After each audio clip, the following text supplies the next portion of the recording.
Hello and welcome to another episode of the High Ground Republic. I have three new guests on. It's going to be a lot of fun. Recently, we brought up the topic of, can there be good people in the Empire?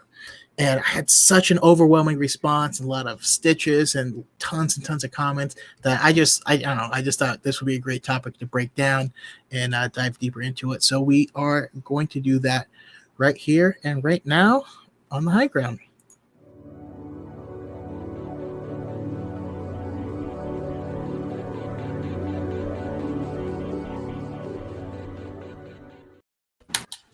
Hello and welcome everybody to the High Ground podcast. You guys are all awesome. I follow all of your content and I have for a while. So you're friends of the channel, but first time coming on. So this is going to be great. I want to start by going around and asking, who are you? Where can we find you and your content? And simple question. We'll start out easy. How did you get into Star Wars? I'm going to go around a little circle. We'll start with Alanis. All right. Hi. So I'm Alanis. You can find me on TikTok and Twitter under Not a Kyber. I post a lot of nonsense on there. But for me, I actually got into Star Wars kind of out of order. The first movie I saw was Attack of the Clones. I saw it on TV and I was like, Mom, this is the coolest thing I've ever seen ever. So I remember running up to her and being like, we need to go to the library when that was a thing. And we rented all of the movies, and over the course of 2 months, I binge watched them all at 10 years old. And I'm walking around like, Mom, I love these. And she's there like, all right, great job. And then from there, I got into the TV shows and later on the books, and have just been so grateful to be part of such a wonderful and creative community. I love finding my own people of kids that would be like, oh my God, we have to go to the library right now. My people. I also have Ryan, Jedi Master Depaul. Hello. Thank you for having me on. So to answer your question, my name is Jedi Master Depaul, or you can call me Depaul or Ryan Depaul, either or. So you can. Well, what was it? How do I get in Star Wars? Yeah. Well, where can we find you and all of your content? Find me on TikTok. If you want Star Wars content from me, it'll be on TikTok at Jedi Master Depaul. I also have a podcast that I host with X-Core Gamer Skills, the Conspiracy Cantina on YouTube as well. So that's where you can also find me at there. It's a bi-weekly podcast. Sorry. And the question you said about how I got in Star Wars. How did you get into it? Yeah. Okay, so I'm 40 years old, right? So I actually got into Star Wars when I was 4, and my mom got me into it. She's where I get my nerdiness from, and didn't know it. I got it from that until I was older, around 12. She did a birthday party for me when I was 4, and she had Chewbacca come to my birthday party. And nice. For a 4-year-old to have somebody who's 6 foot, he probably wasn't 7 foot tall, but for a 4-year-old, he looked 7 foot, 8 foot tall in a Chewbacca costume. Was I wouldn't say intimidating, but was awe. And from there, I just really took on the whole Return of the Jedi and Ewoks, because at that time, I'm not sure, I'm aging myself. Care Bears were big at that time, so Care Bears and Ewok just went together, and because I love Care Bears, so I fell in love with Return of the Jedi, and from there it just trickled down nonstop, and I just always loved Star Wars. That's awesome. I'm picturing like your mom remembers Chewbacca being 5'3", but you're just so little that you never notice it. Right? And how about you, Chris, Star Wars lawyer? Hello, what have we here? So my name is Chris, also known as Star Wars Lawyer. You can find me there on TikTok. I'll make an Instagram with that moniker eventually. But I also have a podcast called Too Black, Too Nerdy. I forgot about that when you asked about content earlier. So even though I'm on a podcast, I should have remembered that. But that's on everywhere you can find podcasts. So yeah. And how I got into Star Wars, it's a funny little tale. You know, I was being a well-behaved, or as my older brother would say, rambunctious 4-year-old, walking around the house quietly or running. And my brother was watching Star Wars because he would religiously watch it. And he's like 5 years older than me. And so one day he, you know, told me, like, you're going to sit down and you're going to watch Star Wars. And I did. And it was all uphill from there. There you go. Yes. Yeah, and one thing I learned from your brother is that life ain't like the movies. If you see a new movie come out called Life Ain't Like the Movies, please check it out. That's Chris's brother. We got a shout outs all around, right? Yes. All right. So the next thing I wanted to jump into was another question that I had asked previously. But now it's become one of my favorites, and I'm going to go to Ryan first. But like your absolute favorite piece of Star Wars media, and what do you like least about it? That's a tough one. That's like picking your child, man. That is picking your favorite child and then talking bad about them. Right? So, I mean, I love pretty much all the movies. I do have gripes with some of them, but if I have to, no, that's just too easy. I'm not going to pick that one. I can say The Rise of Skywalker, but I'm not trying to feed into that toxicity. And it's not for the reasons people think. But my favorite thing is, I would have to say right now, Star Wars Rebels. Nice. I do love me some Rebels. Man. Agreed. And the one thing the reason why I love Star Wars Rebels so much is the lore, the character development. It was a perfect telling of a story in the Star Wars universe that tied into everything else. And I was like, oh my gosh, this is just masterfully done. But the one thing that I did not like about it, and I actually stitched your thing on TikTok about it, was the Bendu. I love the Bendu, but I didn't like that they just left us in so much suspense. Like, who the hell is the Bendu? Like, I want to know so much more about him. It's like, you're in the middle. Okay, that's awesome, but let's get some more information about you. Let's get that comic book or whatever it may be. I need to know about the Bendu. So that was my least thing about it. I know people say, helicopter lightsabers, but that didn't bother me. I'm like, okay, whatever. It's Star Wars. I don't care. And I had Element 7 in chat dropping some love. As normally Ryan's dropping love, and we appreciate you. Definitely. No, I can see that. Just this weird giant moose thing that's like with a beard is like super interesting, and we don't get it. But I don't know. Dave Filoni is a master. I mean, he learned from the master of giving us just enough that we understand the story being told, but that we need more stories told in the same universe, So I love it. How about you, Chris?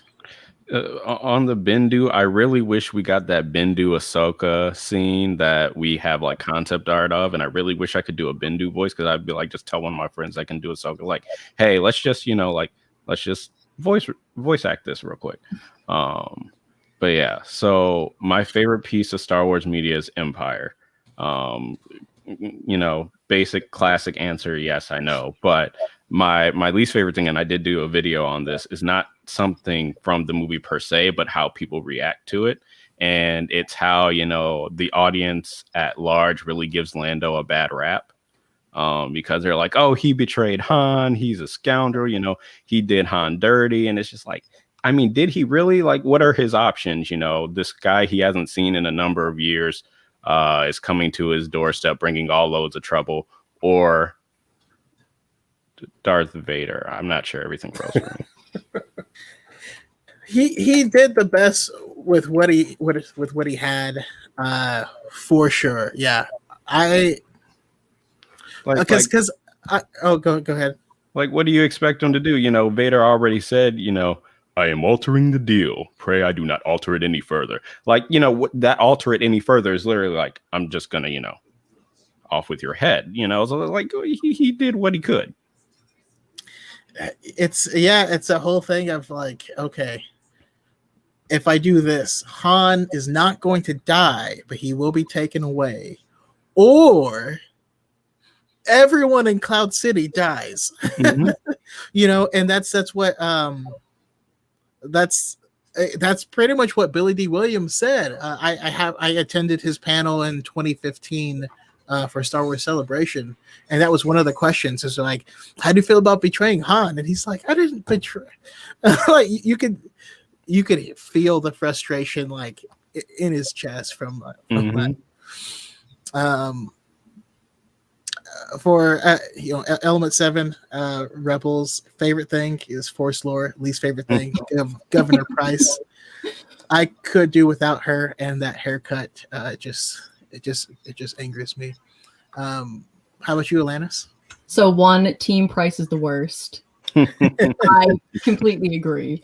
So my favorite Star Wars movie, and I'm ready for the hate on this, is Attack of the Clones. Absolutely love it. Will defend it until the day I die. But the one thing that I did wish that we got more of is more Padme. I think she was kind of like thrown in there as, Anakin's love interest. And I understand they had to, ride along that story a little bit more. But I would have loved to seen her more in the Senate, more with her family. They have that one deleted scene of Anakin like meeting her family. I would have loved more Padme, and I think that would have really helped with the pacing. I think that would have been, it would have made it so much better. And before anyone says anything about the sand dialogue, I would still keep it, and I stand on that. I mean, for me, like, the dialogue is terrible, but it's supposed to be terrible. Like, thank you. If your entire life has been to be on public display as a queen since you were 14, and then in the Senate she doesn't know how to talk to boys, and Anakin, it's not like he's ever talked to a girl. Him talking to Padme for the first time is the most he's ever talked to a girl prior to talking to her again, right? And, I feel that. Xanatos, answered that TikTok too. He loves Return of the Jedi, but couldn't find anything wrong with it. So went with Rogue One and the Borg Gullet scene, which the Borg Gullet scene is just awkward for a number of reasons. I didn't quite get it, but yeah. We have Marjay, the other Star Wars, my fellow Star Wars lawyer. Who apparently does ballet as well, like multi-talented people. I have this one, favorite Star Wars thing, the dyad. Now, I don't know what dyad she's talking about, if she means the one in the movie or the one I'm part of or the one Chris is part of. Let's just pretend it's all three. Yeah. So thanks, babe. We appreciate you.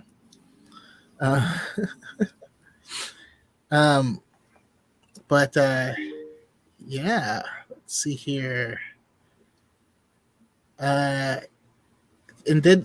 sorry, I got distracted. Did I get everyone with their favorite and least favorite thing? Lance was the last person. All right, so now we get to the topic at hand, and for this one, I mean, I do want it to be like a full discussion. I'm going to call on Chris to start us off, but feel free to jump in. We'll all talk about it.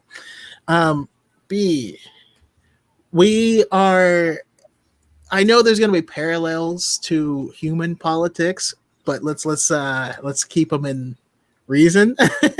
Let's not go too nuts with it. But yeah, we'll start with Chris. Can a bad person be in the rebellion? Can a bad person be in? Sorry, I meant can a good person be in the Empire and be good?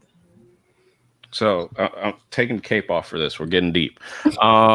So I guess we really have to define what being good means in terms of the Empire, because we have this macro perspective of the Star Wars universe. We can see all these events happening, whereas especially what the Bad Batch is highlighting is the micro level of everyday people, you know, especially like in the transition where they're like, oh, okay, well, I'm just changing my money. Hey, I have ID now. You know, we know what's going to happen, but they don't.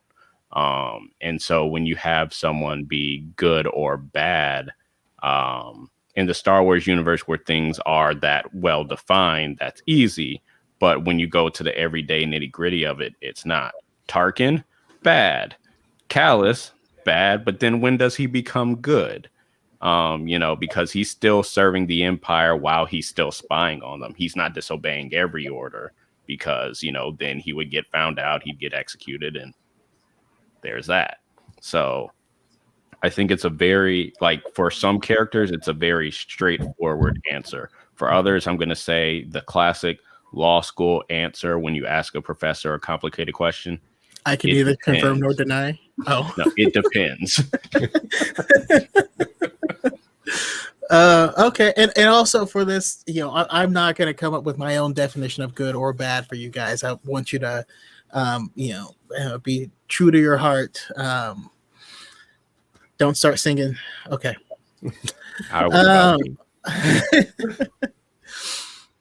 But yeah, I mean, you guys gotta keep going. Always feel free to jump in. But Alanis, where are you at with it?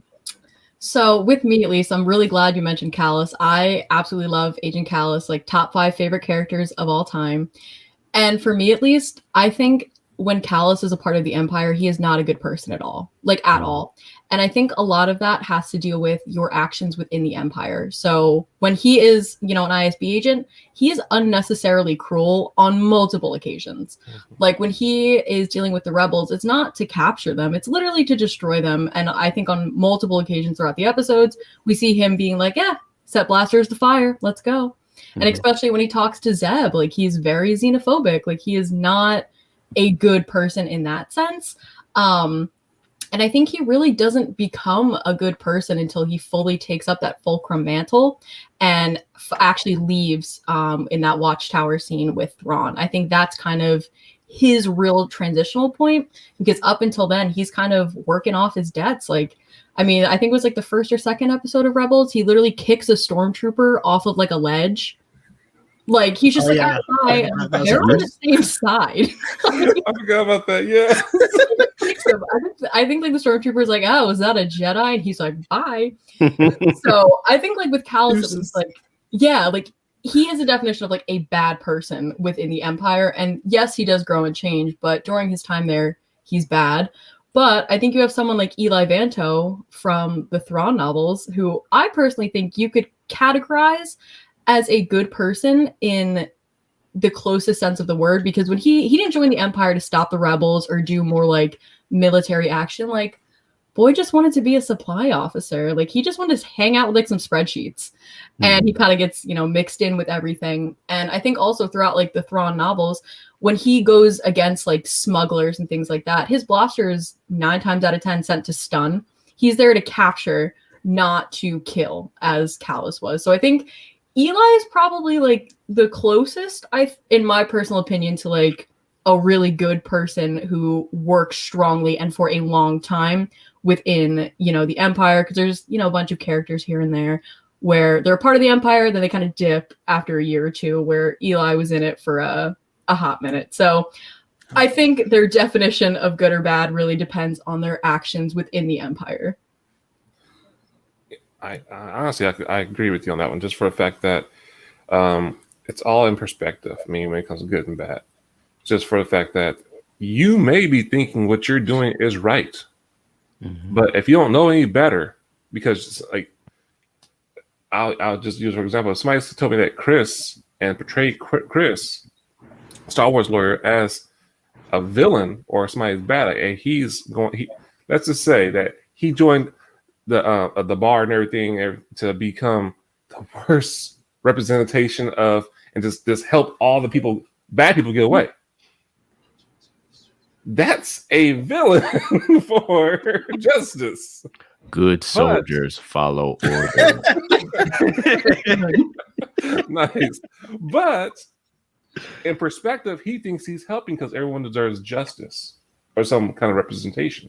So it's all a matter of perspective. I mean, so if you're actually thinking that you're doing right, like you used on Rebels on Callus, I think that's a great example because he really thought and bled the Empire and thought he was doing right because it was like, hey, the Empire is out here to help the galaxy, the universe, and why are you guys going against it?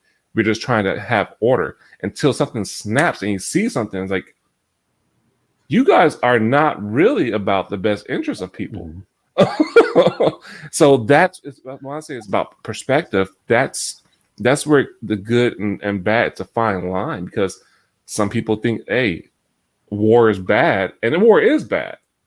But if you're defending yourself, your country, or yourself, then it for one person is real bad. For the other people, it's like, no, this is how it's supposed to be. Yeah, we took care of business, and then it just shifts the dynamics right there. So that's how a lot of super villains are created.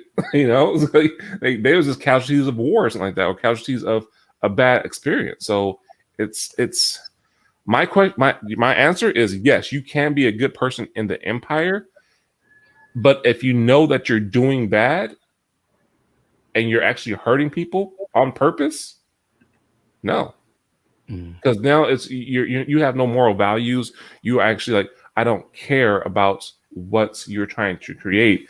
I just have a order to go and execute and screw what the what's the word I'm looking for? The Ramifications. There you go. Thank you. Ramifications of what's going to happen to you and your family. Even though I know that's bad, and I have that Jiminy Cricket conscience in my head to say, don't do this, but I still got to do it. Well, I mean, to kind of pair off of that, though, the Death Star gunners, good or bad? Death Star gunners. I'm going to say, because you don't know their whole situation. If they're told, I'll give you guys all a second to think about it, because I'm curious what you guys all think. Just in the meantime, I would say I want to see what some of these people are saying. I have Darth Heirloom saying yes, if you have a high rank soldier is good. Then if they aren't a soldier, a high ranked official can greatly affect the result of evilness of the Empire and actually affect it. But all these still bring up more questions of like, the higher up you are, the more evil you can do. I don't know. Element 7 quotes Geralt saying evil, lesser, greater, middling, it's all the same.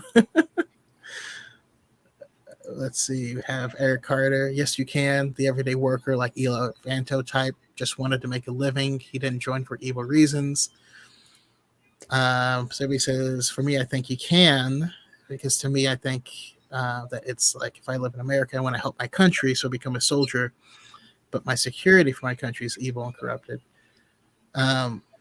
So yeah, I mean, all great points. Let's see here. It's the same, but the Empire is evil and corrupted, but people don't know that. So the civilians want to help out, not knowing it's corrupted. So they become soldiers, and also known as stormtroopers. It's definitely a complicated subject, because unlike taking cases like being a soldier for the United States, where they just kind of are doing their own things, some of it's good, some of it's real shady.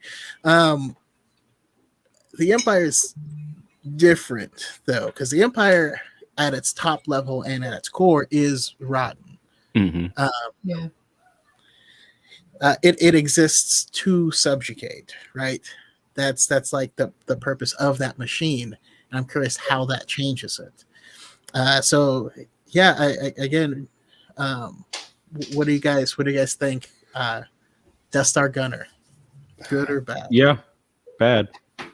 See, I'm gonna say that it's because what if they're being told that, hey, this isn't you're just doing a job. We have some people who are trying to destroy what the good that we're creating. I mean, just like, hey, the people, you don't know what they're telling these people, the gunners, like just like a naval ship. You know, you got people in there who shooting people and shooting down bombs on planes and all that stuff, but all they know is that I have a job to do, and I have to defend this, and this is my livelihood. This is how I feed my family. They don't know that these rebels are actually trying to liberate enslaved people or liberate the galaxy, because they're not, or do that. So I mean, if they know that, then I would say, yeah, completely evil. But if they're getting satisfaction from shooting people down, then that even leads into another thing. Because like, okay, I'm enjoying shooting people down. You got some issues, brother. You need some therapy. I think it's also like important to remember, like, especially during the time of the Empire, like there was so much propaganda out there. Like there was kind of almost this like system of like, hey, we're the good guys. And I think a lot of, kids got roped into that, and they were like, all right, the Empire is where it's at. So, they eventually could go on to rise within the ranks, and they truly thought that they were doing, the right thing, like a very black and white kind of sense of justice that I think Agent Callus has a lot of as well.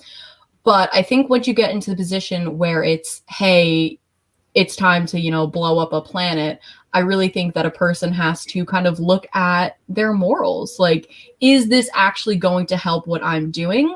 Or am I just, a good soldier following orders?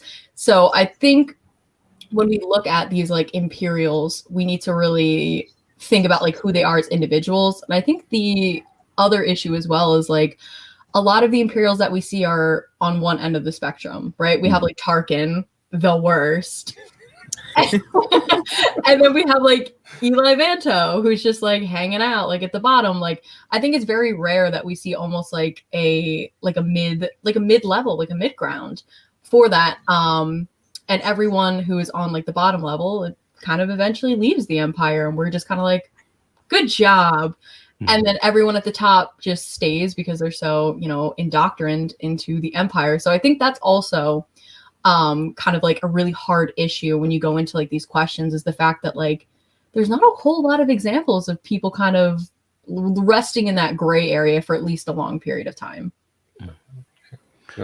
See, I feel like because it's the Death Star, you're not going to have any random Joe Blow operate that. You're going to have relatively competent soldiers do it, and I know that's relative given they're stormtroopers, but also you're going to have people that their loyalty isn't in question, because you're literally giving them the ability to destroy a planet. And it's reminiscent of the atom bomb question in World War II. Did we do it out of pure reasons we didn't want to send the more American soldiers to their death because the Japanese soldiers were going to be entrenched and they were not going to surrender? Or did we do it to send a signal to Russia before the Cold War started? It was a bit of both. So, whether the soldiers are being told like, hey, if we go down there, it's going to be, this just grueling invasion and so many stormtroopers are going to die. But does that justify the decimation of a planet, genocide on several species and then, people? And as far as we know, that Alderaan was, a fairly peaceful planet, even though they were stoking the flames of the rebellion. I would like to retract my answer. I totally forgot about Alderaan. So anyone who's on the Death Star when that happened, they freaking evil. That is bad. You blow up a planet, seriously. But no, so yeah, I totally forgot about that. You said Death Star gunners. I was thinking about when at the end when they were flying in the trenches and like those gunners. That's what I was thinking about. I wasn't thinking about the Death Star. So yeah, the people who blew up the Alderaan, if you didn't, I mean, and I knew you right at that point, you're like, we're about to blow up a planet. It's like, really? What do they do? And then now it's either them or you, but at the same time, yeah, you either you get out or you're like, okay, I can't do this. Mm-hmm. Yeah, I also think that in regards to them, like, I don't think any of them really had a blaster to the back of their head, like, hey, press the button. Like, they were kind of there because they wanted to. And I think at any point in the project, they were like, hey, we got this pretty prime weapon. We're going to blow a planet. And no one was like, I'm going to find a way off of here. Or, hey, can I get a transfer? Yeah. That's kind of like, you know, where you get real iffy, really bad people. But then, you know, there's the lower levels, like we said, like sanitation workers, like in regards to Finn. Like, he's not doing anything wrong. He's just there. Sure. Finn is honest. Finn and Sabine, I think, are the best characters to really look at as far as good people in, well, I know Finn was in the First Order, but in the Empire. Because Finn, as we look at the backstory that we've been given, you know, he resisted the mental conditioning, and he was, you know, there are parts where there are like this infestation of, essentially it seemed like they were giant bats. I can't remember what the creatures' names are called. And, you know, the First Order was just like, yeah, just go in there and kill him. And he's like, yeah, no, I'm gonna capture him and then let him free on this other world. You know, just good guy things. And Sabine, you know, when the weapons that she made were turned against her own people, even when her own people still backed the Empire, she's like, I can't do this. Mm-hmm. Okay. No, I like it. Also, we got Brooke in here saying, hello, Alanis is a queen. I love you, Brooke. Also, some love for Hey, what's going on, brother? X4 Gamer Skills. Outlet 7 says, I'll amend. Intentions can be pure, means can be skewed. Fundamentally, the Empire's core function was order in the galaxy, pure sentiment. The means, subjugation and oppression. Yeah, I know, it's just, I just find it an interesting topic because even a lot of the examples that we're given of people that could be considered under this, they don't stay in the Empire, you know?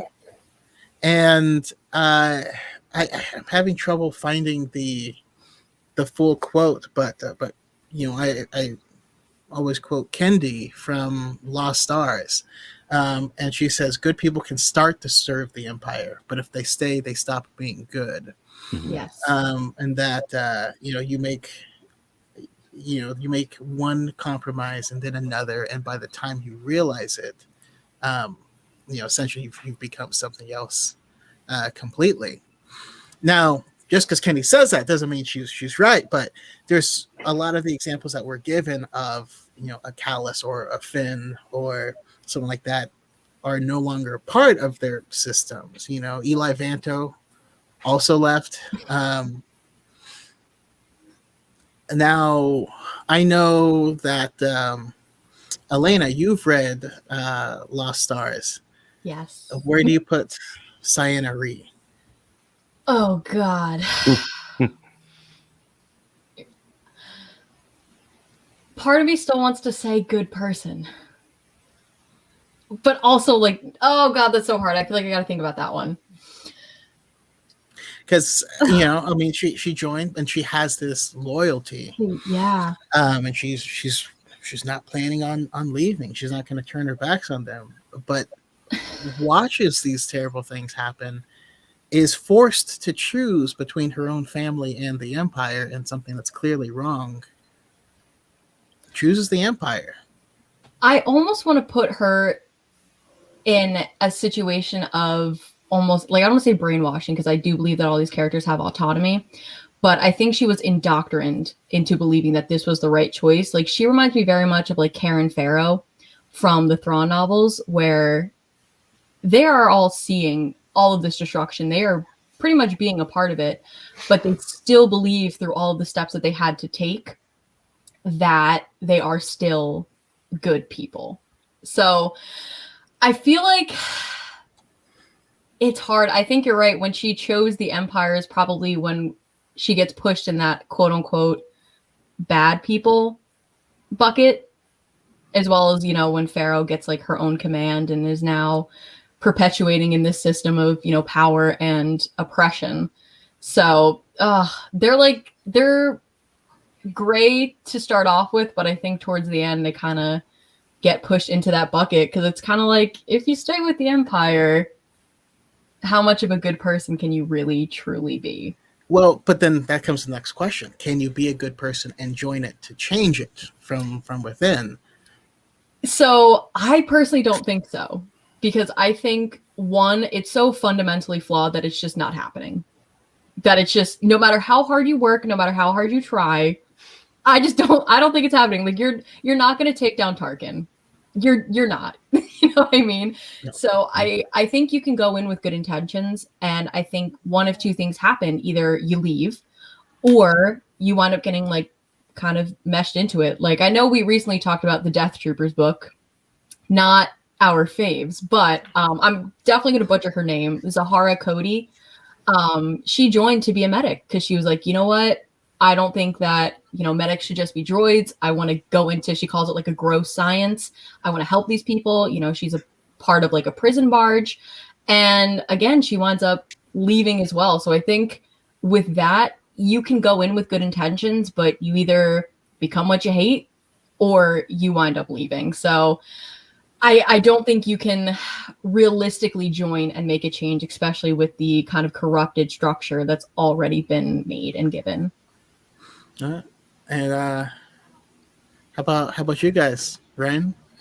It's funny because story of my life, it's like, you want to, and when I say story of my life, seriously, like every time I go, I've joined a company or got hired to a company, I got in there thinking, like, okay, I could be the best employee that there is, working my way up to the top. And if there was something, and that was always my mentality. If I came across a manager or a leader, let's say manager, that I didn't like or that we just didn't mesh, and I felt that there was after me, I said, well, I'll go on here and try to change things my way. I'll work my way up to the top. You can't do that. you really can't. You have to start your own company. So no, it's not possible because they already have a infrastructure in place and they know what they want. And if you go in there trying to ruffle feathers, you're going to be eliminated. You're going to go there and change things, you're going to be eliminated because they don't want you. They don't want to hear your opinions, especially the Empire. They don't want to hear your opinions. They just want to hear you say a yes, sir, and do what we tell you. And then because you've done what we told you so many times, great, without me having to follow up with you, here's a promotion. Now you're a general.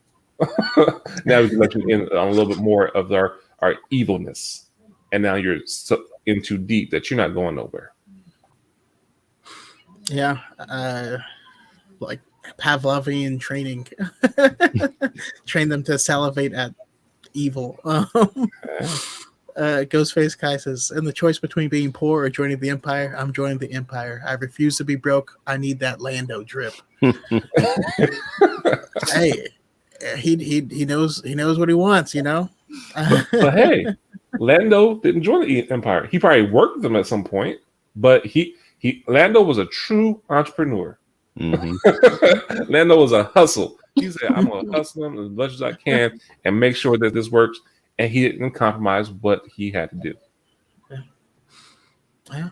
What do you think, Chris? Talking about Sienna Reed, she's honorable / loyal to a fault. She swore an oath of loyalty, allegiance to the Empire, and she wasn't going to compromise on that. Which, in non-pledging yourself to an evil entity, that would be a good thing. But, she pledged herself to an evil entity, and despite her love and her family, she stuck to her guns. So it's a bad thing, but I think it also goes back to that question you asked about a month ago about redemption arcs. And it reminds me of Zuko from Avatar: The Last Airbender, because I feel like redemption arcs aren't complete without atonement arcs, because redemption is more of, like that sort of like spiritual matter within yourself. And atonement is how you make up for what you did to the people you hurt.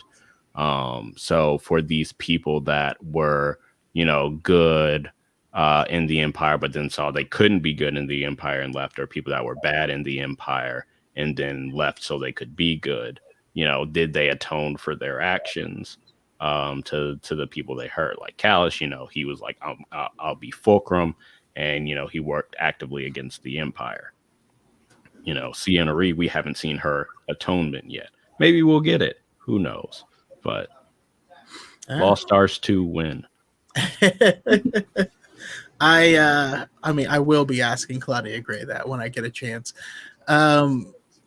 Along with what you're saying about atonement, Element 7 says, are you still a good person after leaving? Even if leaving, you leave behind graves. And if you change from within, rising through the ranks means you've done evil. Mm-hmm.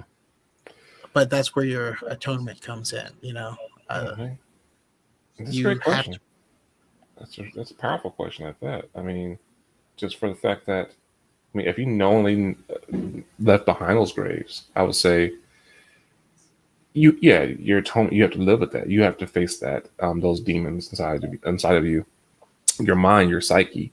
But it's like the butterfly effect. We all unknowingly leave behind graves. You don't think that you are, but like you're doing it. We're not intentionally going out and killing people and harming people like that, but our action somehow has affected something to happen in the world that, as we're talking right now, a death is happening. So it's the butterfly effect. You don't have direct responsibility on it, but it happens. So to say that if you rose to the ranks, then you gotta live with that. You gotta atone for that. But if you try to get out early as like a stormtrooper who just like went to the stormtrooper military base, and then like, this ain't for me. Usually, like, do they even let you out like that? Because this is what you're in. It's like, nah, bro, you stuck. It's like a game. Yeah, whew. It's tough. Brooke, talking about Sienna Ree, interesting to me. I feel like she didn't see any cracks in the Empire truly until it affected her family. Yet she still chose the Empire. It kind of parallels Kylo Ren, which is an interesting thought. But yeah, it's, she was either, maybe she was in too deep, or maybe she had Stockholm syndrome at that point in time. And then we have Beth. Sienna's sense of self is so tied up in her job and being excellent at it that it's difficult to parse apart her character and figure out who she is as a person behind her actions. That's an interesting thought. I didn't even think about that. If you measure yourself by how good of an Imperial officer, then you're going to be complicit in a lot of real stuff. Mm-hmm. That's deep. Woo! Think we're gonna drown in this conversation. Or how about the exact opposite? Can a bad person be in the rebellion? Yes. Mm-hmm. Yeah. I agree 100%. They can. It's vice versa. I mean, just for the fact that, one, spy, but technically. yeah. I should have thought of that. My bad. No, and that wasn't a shot at you at all. I was thinking about the question earlier, like spies, because I actually had somebody on my TikTok go back and forth with me about that. I'm like, whatever. I'm not going to. But no, yeah. But besides being a spy, absolutely you can, because if you're doing it for the wrong reasons, it's like, I just want to get some action out there and be able to shoot some stormtroopers because for whatever reason, and they don't actually have a reason to fight in the rebellion. Of course, you have a reason to fight in the rebellion, but you personally don't.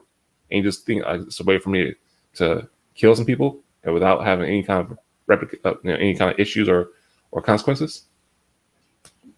Yeah, and there's other reasons, but yeah, I think it airs.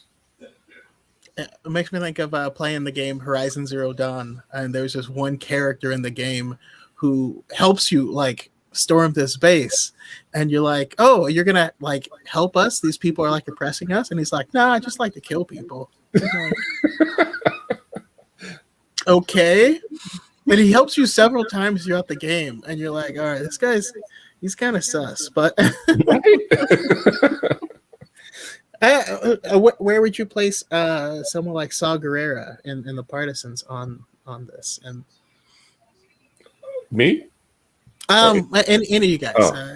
It's open. One man's freedom fighter is another man's terrorist. Mm-hmm. Yeah. I think it all kind of goes into like your intentions. Like you're right. If you go in there like I'm here to kill, or if you're like, hey, if I support the rebellion, whatever type of government they're trying to reinstate is going to help me with X, Y, and Z to, so I can cut tariffs, so I can do this, so I can do that. Then I'm going to put you in, the bad person in the rebellion. I think if you go in there wanting to better the galaxy, good person. If you're going into it for selfish reasons, not a good person. That's kind of like where I stand with it. Like a lot of times people like to compare like Hux and Callus. Callus deflected because he genuinely wanted to do good in the world. And Hux was like, I'm doing this for me. And I think that's kind of like the difference between, at least in my opinion, like a good person and a bad person within the rebellion is their intentions of joining. I'm glad you mentioned Hux on that one, because I literally got in an argument about that. I was like, he's a spy. Like, but he was only a spy because of Kylo. I was like, but he was a spy. It doesn't matter. If don't care if he was a spy because he stubbed his toe. He was a spy. Like either or, you was a spy. You did wrong in your organization that you lifted up, and you made it topless. I was like, yeah, it was a whole. That intentions part makes me think of the Revenge of the Sith deleted scene, like the stirring in the Senate where, Padme, Bail, Mon Mothma, and a few other senators are talking about essentially starting the rebellion. And Bail Organa wants to make the stipulation. He's like, I'm not trying to sound like a separatist, because in their minds, there was still a difference between the separatists and what they were trying to do and what the Galactic Republic was turning into within the Empire. Mm-hmm. Okay. Yeah, and have Brian with the beard, if you stop caring about collateral damage or civilian deaths, then you're a bad rebel.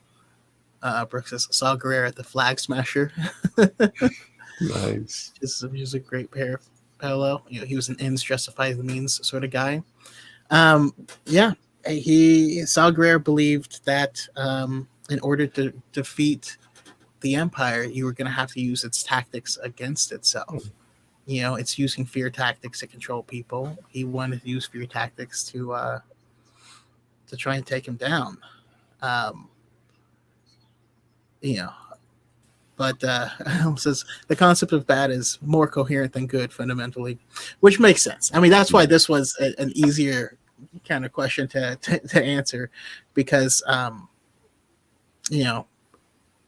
being good requires a lot more effort, I guess.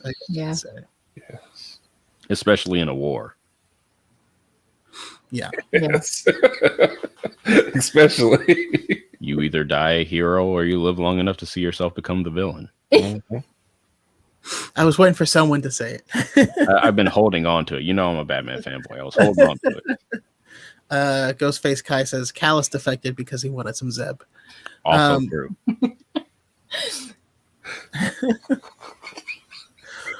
We don't know what happened on that moon. You don't. Luther Vandross playing in the background.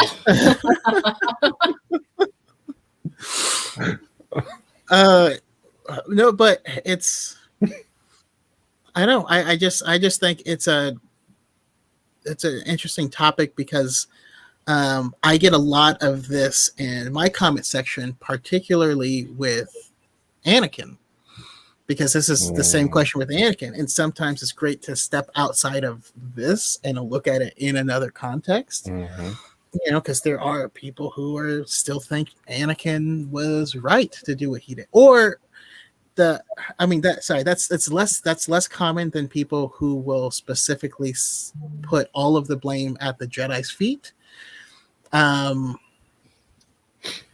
there's certainly nuance to both of them, but is it just out of curiosity, where do you guys stand on that? Because I think it's very closely linked. On the Anakin and the Jedi? Yeah, I mean, Anakin. What was before pledging? At what point did Anakin become bad, and who's to blame? When he killed the damn Tusken Raiders, like and the children and the women. That's when he had his taste of the devil's blood. I mean, that's a solid point. But no, I get what you mean, because even I just talked about that today on a TikTok with somebody. He did it out of anger and hate because somebody messed with his mama. Somebody messed with my mama, I'm going after their asses too. Like, plain and simple. You mess with my family, that you got some issues. That's how I am, plain and simple. Don't mess with my money, my family, and my computer. So with those, I understand why Anakin did it, but I don't agree with it. So it's not the Jedi's fault on that one. I honestly believe with the whole Anakin thing, he has choices. Everyone has choices, and he's a grown ass man. And he made that choice to do that, so he has to live those consequences. So it's not the Jedi. It's not the Jedi's fault. Where you at, Chris? I think there is some blame to go around in several different capacities. So we're going to start with Anakin. Like Depaul said, him killing his Tusken Raiders, it starts there. But Anakin was just a series of breaks in his psyche. The first was when he left his mother. The second was when I would say that first crack deepened when Qui-Gon died and Obi-Wan took over as his master. The second one was his mother's death. And then the third one was the inability of the Jedi to properly navigate their dogma, their religious dogma, with real world applications with this broken man. Because I am a firm believer in the Jedi were not all good. I don't understand how you can say you're keepers of the peace when you have slavery rampant in the galaxy. The crime is one thing, but you're, like, oh, well, the Republic's anti-slavery laws. Okay. So I think that the rigidness of the Jedi allowed for Palpatine's manipulations to take place with Anakin. But yeah, no, Anakin's still chiefly at fault because he made the choices, because it wasn't like Palpatine said, yeah, we're definitely going to save your wife if you switch over. It was a possibility. Mm-hmm. And Anakin was like, I'm going to jump all in. I'm going to jump in. It's just go full on. Child murder. All right, we're good. I love how gullible Anakin is, because at the beginning, Palpatine's like, he taught his apprentice everything that he knew. Is it possible to learn this power not from a Jedi? And then, like, after he turns, he's like, yeah, to cheat death, only one person ever figured that out, but we might be able to figure it out together. And you're like, you just said. Hold on. You brought me here and you said, yeah, I don't know. Alanis, so what do you think? I'm like a firm believer that like people have autonomy. Like at every stage in Anakin's life, he for the most part had some semblance of a choice. Did he have to kill the Tuskens? No, he could have just, maybe sliced a few. He didn't have to, go through the whole village, right? He didn't have to go and pledge himself. He didn't have to, go through all the other war crimes that we see in the Clone Wars. So fake surrender what? I don't know what you're talking about. So are there a lot of things that I think pushed him to that final point? Absolutely. 100%. But at the end of the day, they were still Anakin's choices. They were still him being like, you know what I'm going to do? This. And I think we see that with every Jedi and like every character. Like Obi-Wan's done some not great things. Mm-hmm. Qui-Gon has done some not great things. And even like on the other side, like, you have like Thrawn, like he didn't have to do all that with the rebels. Like he didn't have to. He was waiting for the ascendancy to come.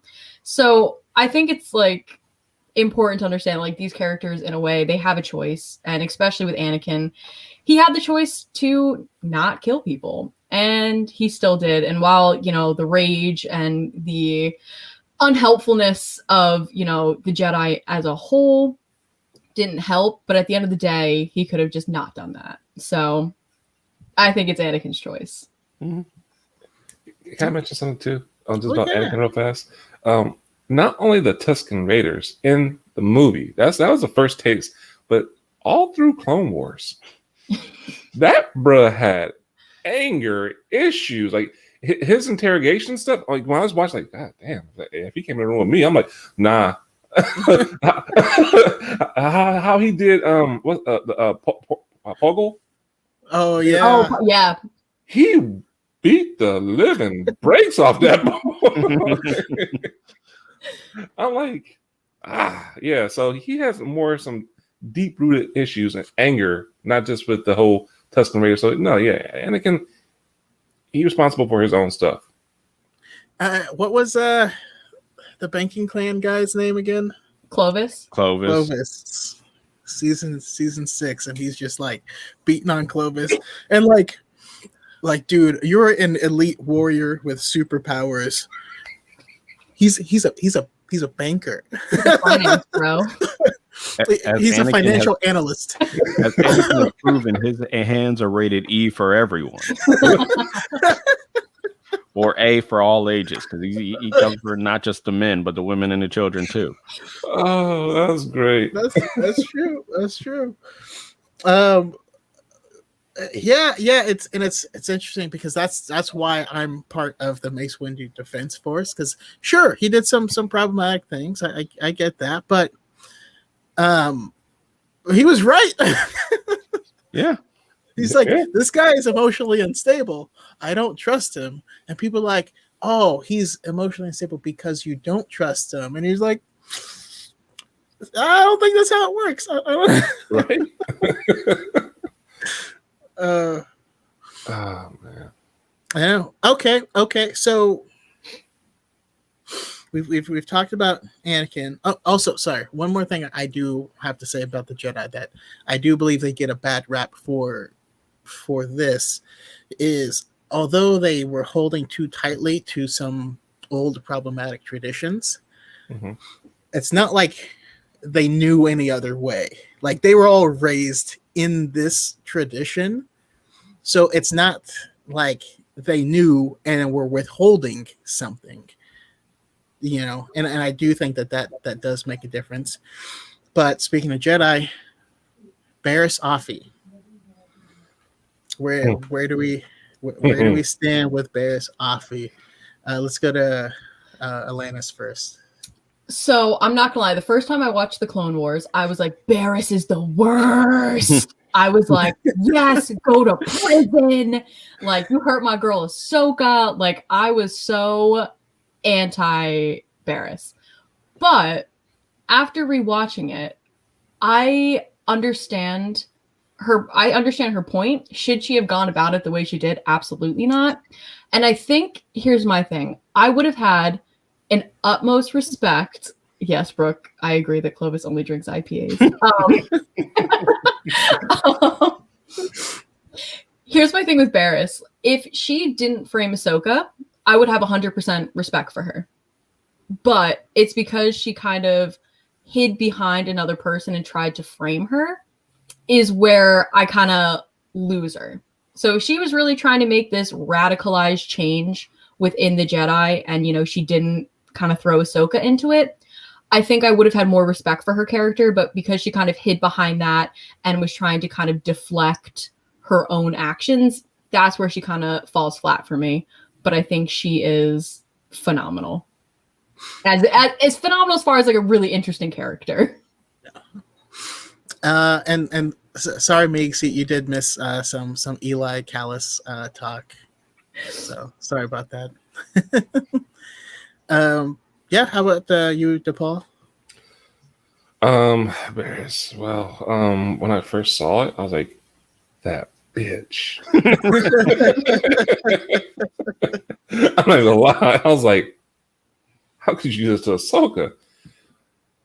She, like I said, most people agree with this. The reasoning behind it, great points. I guess the Jedi was just blinded. They're doing things.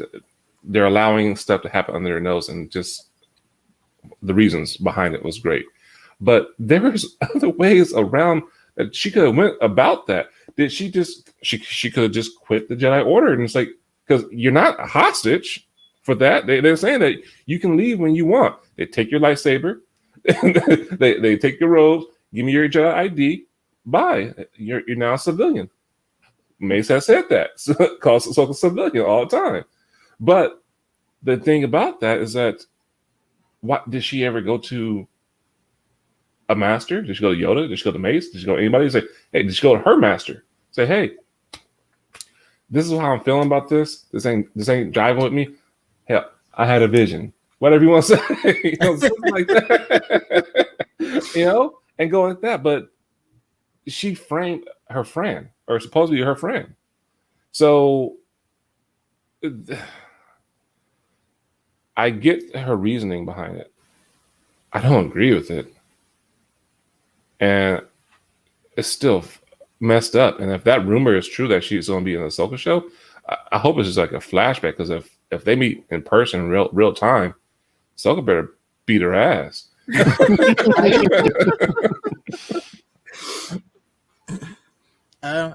Your thoughts, Chris? So I can, my initial thoughts of when that happened, and then my now thoughts. My initial thoughts was just like, oh, kill her. Now, my thoughts are a bit more nuanced. So I can quote Falcon and the Winter Soldier. He's like, she's out of line, but she's right. Yeah, I think she's also an interesting case of being exactly, you know, kind of the opposite example of that. And yeah, like I've said before, everything she does is still less than Anakin, and Anakin gets gets redemption, at the end, not atonement, but redemption. And even Dave Filoni brought out that a lot of what she said was right, and Ahsoka kind of knows that. And so I mean, I would be curious to see if they meet, but it's like during the Mandalorian era, so it's been years, right? At that point, it's been a decade since they saw each other. What type of feelings there would? I mean, probably she might get slapped at first, but something. I can see like a she gets hit in the face and then they grab a margarita or something like that. Like let's unpack this. Well, because it actually opened Ahsoka's eyes. That's what it did. Mm-hmm. She's like, oh no, y'all was quick to turn on me, and I was off world with Master Skywalker. What are you talking about? How can I do this?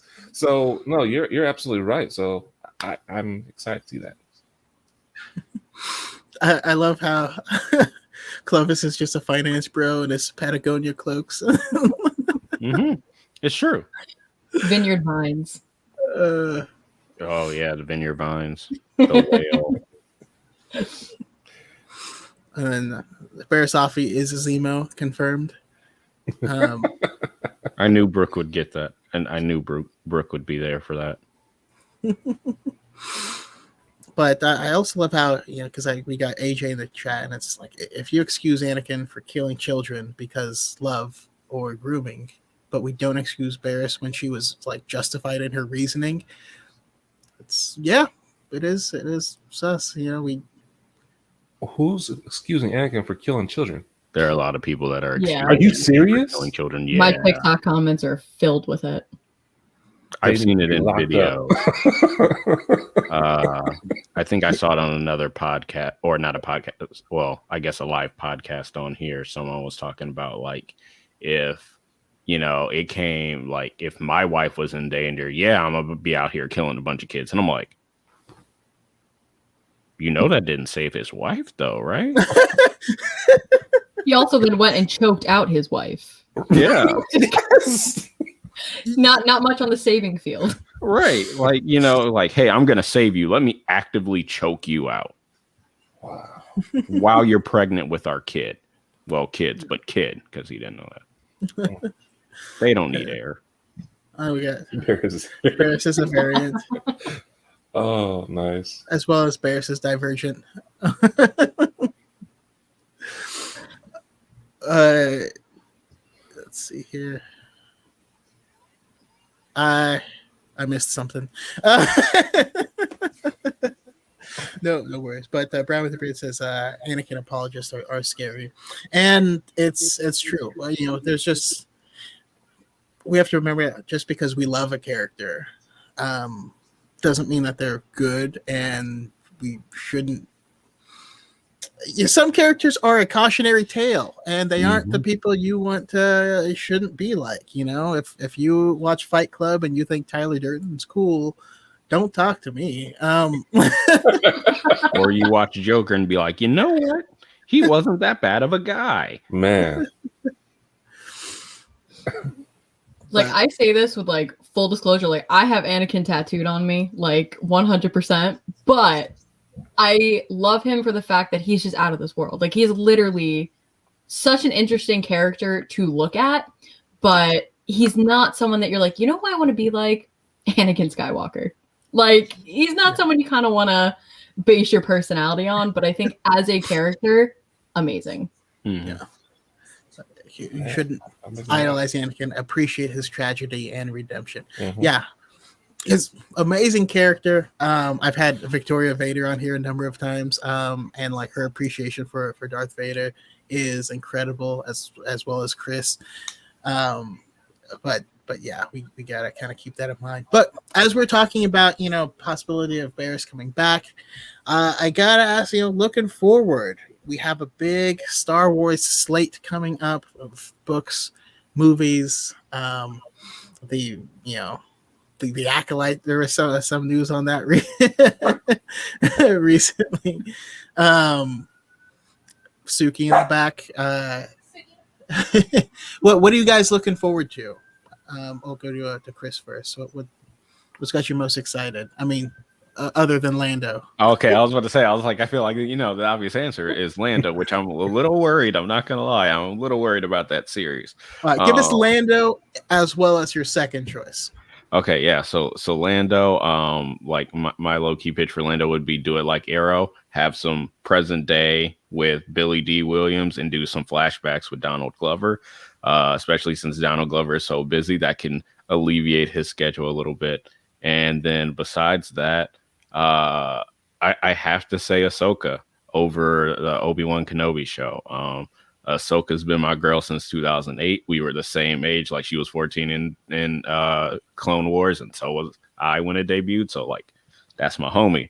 So, yeah, I'm excited to see where that story goes. I want to see Thrawn. I want to see Ezra. I'm ready. And how about you, Alanis? Kenobi is probably my number one. I'm a prequels girl at heart, so to kind of see their characters one last time, I know I'm going to stop throughout every single episode. But besides that, Lesser Evil, the kind of third Thrawn book that's coming out in November, I am super excited for. And I think the third one is the hopeful possibility, and I will send all of the vibes to manifest this, is I just want Callus and Bad Batch. I'm hoping, and every week it doesn't happen, but I'm gonna hold on to it until the series is over. The thing I want the most in Bad Batch, and I never get to say it because Element 7 always says it first. Quinlan Voss. I need Quinlan Voss to show up. And you know what I mean? Just a weird, dirty Jedi who's just who's seen some stuff. I think he would be like the Jedi equivalent to someone from the Bad Batch, you know. And how about you, Ryan? Well, I'm a Force lore junkie, so I will say Ahsoka and Acolyte. Those are my two things that I'm like really looking forward to for a future Star Wars series or just media. I can't wait to see what they do with the future movies and everything. I'm not sure if they're going to do a High Republic movie or if they're going to do a future something continuing Rey's journey or something like that. But I did notice reading the Star Wars canon book that it said that the Jedi Order is being rebuilt. And I was like, huh. So I guess we might be getting some movies or a series about that. So, but for me, yeah, Ahsoka and the Acolytes are the two, because obviously it's going to have Force and just the ways of like that whole concept and dark side and good light side and all that stuff like that. So those are my two. Lando, I wouldn't say looking forward to it. I'm excited for that one, just for the fact that I love Lando in Solo. Honestly, those Solo, Lando and Chewie were the reasons why I actually went to go see Solo. Yeah, I just kind of want this weird plot that that Han didn't just win the Falcon there. That every time they meet up, it ends up like either one person wins it from the other or they steal it for the other, and the ship just kind of goes back and forth over the years. Like I don't know, I just think that would just be like a really funny type thing.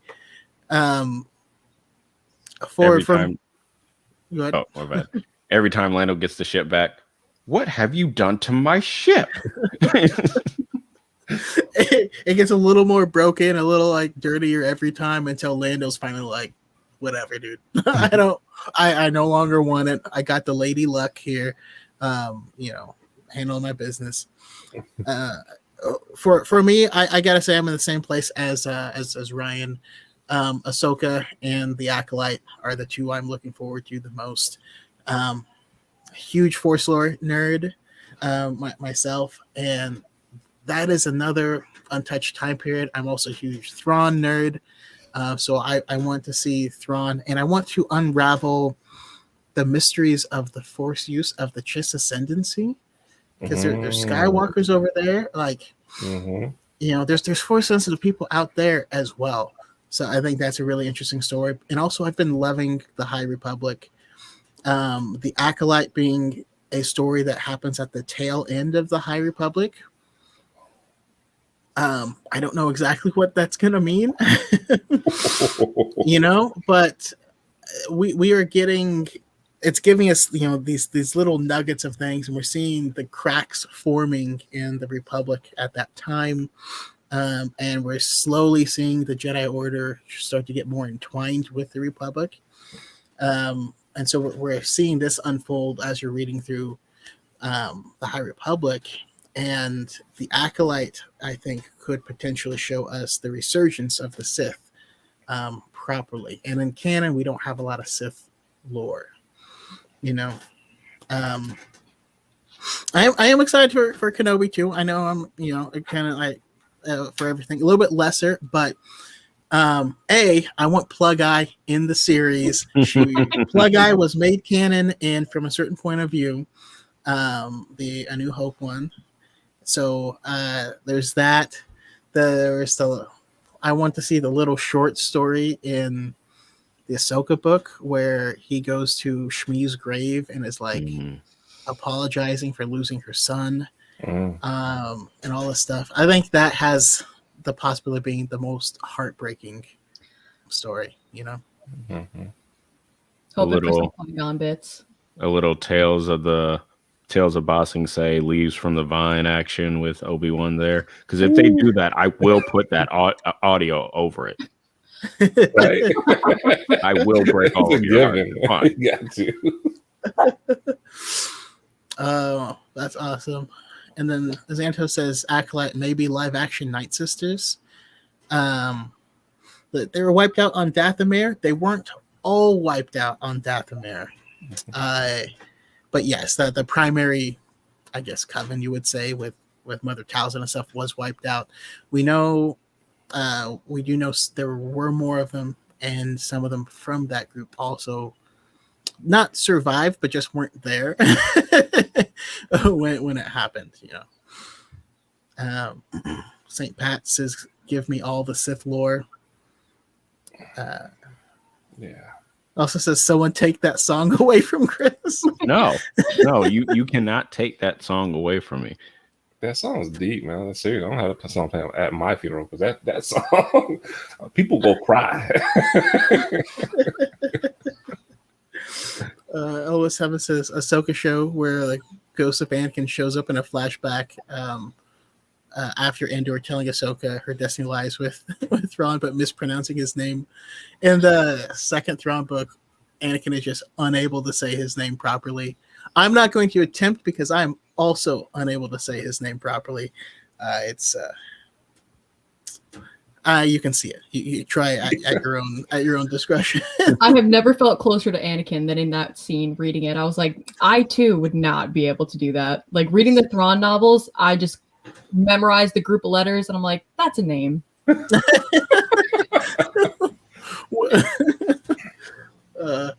Awesome. Well, thank you guys so much. Like this has been a deep conversation. Like this conversation was dense. So thank you for being willing to soldier through it with me. But I want to go around and kind of get your guys's final thoughts and let everyone know where we can find you and all of your awesome stuff. We'll go to Alanis first. All right. This was honestly such an amazing experience. Thank you so much for having me on. I think we touched on like so many amazing things and I had a great time. But I am not a Kyber on TikTok and Twitter. I post a lot of random things on there, but it's a good time sometimes. And if you like Star Wars stickers, I do have an Etsy and it's OhAlanis. So OhAlanis designs on Etsy. Oh, nice. And let me see. I want to make sure. Okay, I just want to make sure I did get that so I can put that in the notes as well. That's awesome. And also just so you know, when the Kyber, when that is not a Kyber appears, then the time of prophecy is at hand. Just so you guys know. Read Master and Apprentice if you haven't done so already. It's incredible. Read it. And Jedi Master Depaul, final thoughts. Where can we find you? Final thoughts. Had a great time. Thanks for the invitation to the podcast. Hopefully I could get another one because I loved it on here. It was great. Sure. But yeah, so excellent topic. It was a great conversation with everybody and the chat was awesome. So thanks for everybody. And so you can find me on TikTok at Jedi Master Depaul. Also on the Conspiracy Cantina with X-Core Gamer Skills. We do those bi-weekly on YouTube. And so feel free to subscribe to that. And yeah, that's where I do all my Star Wars content. But so yeah, thank you again. And I appreciate it and love you guys all. And until next time. Awesome. I just got called out by X-Core Gamer Skills. It's when the Kyber that's not Kyber shines forth. I knew it was something different, and my brain couldn't come up with it fast enough. And I was like, whatever. I'll ask for forgiveness rather than permission. But yeah, thank you for pointing it out. One more thing. Yubbing up for life. And last but certainly not least, we have Star Wars Lawyer. Where do we find you? First of all, thank you for having me on here. I've been looking forward to this. So this was a fun time. I love having deep conversations, and I love talking Star Wars. So, two birds with one stone here. You can find me on TikTok at StarWarsLawyer, all one word. I do Lando content, Jedi Finn content, critical thinking about Star Wars content. And I throw some impressions out there too. So I just like to have fun. And, Too Black, Too Nerdy podcast. That's TOO Black, TOO Nerdy. Wherever you listen to podcasts. Awesome. Yeah. Well, once again, I want to thank you guys so much for joining, because this has been a lot of fun. Each and every one of you will come back, and I always say it's the worst part of the podcast is I always get new people, and they're always awesome, and I'm like, I want to have them again, but there's no new people. But yeah, all of you guys are coming back, and I'll mix it up so we get some interesting conversations. But that will do it for now. Thank you everyone in the chat: Brooke, Harith, X4 Gamer Skills, Brian with the beard, Meegs, St. Pat, Element 7, Bailey Devereaux, Mabe, Xanatos. We got an awesome crowd out here. I saw Nicole's in here somewhere as well. Thank you guys. My dyad. Yes. Thank you guys all for joining, and may the yub nub be for life.